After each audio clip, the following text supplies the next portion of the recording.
একসময় গোটা মহাদেশে বিনিময় মাধ্যম হিসেবে ব্যবহার করা হতো ছোট সামুদ্রিক শ্বাস বা কড়ি, যা বর্তমানে মনোমুগ্ধকর গয়না, পোশাক এবং ধর্মীয় শিল্পকর্মে রূপ নিচ্ছে। এমনকি এসব সামুদ্রিক কড়ি একবিংশ শতাব্দীতেও ঐতিহ্য ও আধুনিক সৃজনশীলতার এক অনন্য সংমিশ্রণে অন্য সব শিল্প তৈরি করছে।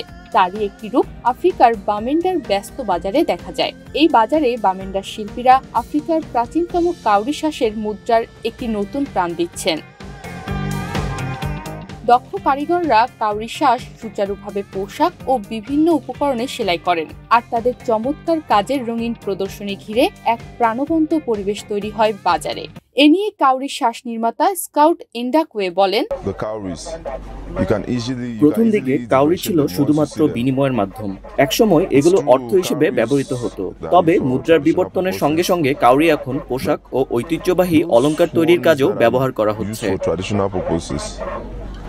একসময় সম্পদ ও রাজকীয়তার প্রতীক হিসেবে গণ্য করা কাউরি শ্বাস সাধারণত সমাজের উচ্চ শ্রেণীর জন্য সংরক্ষিত ছিল।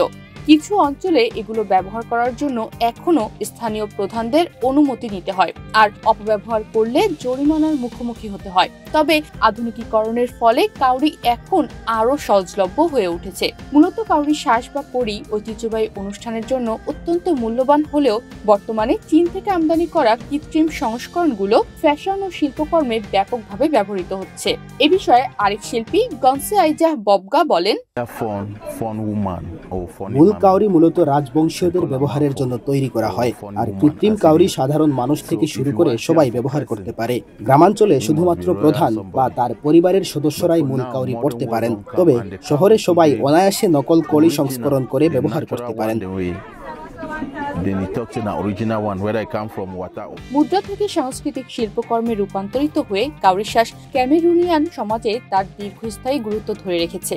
এন্ডাকওয়ে ও ববগার মতো শিল্পীদের জন্য এই শ্বাস কেবলমাত্র উপাদান নয়, বরং এটি তাদের ঐতিহ্যের সঙ্গে সংযোগ এবং জীবিকার একটি গুরুত্বপূর্ণ উৎস।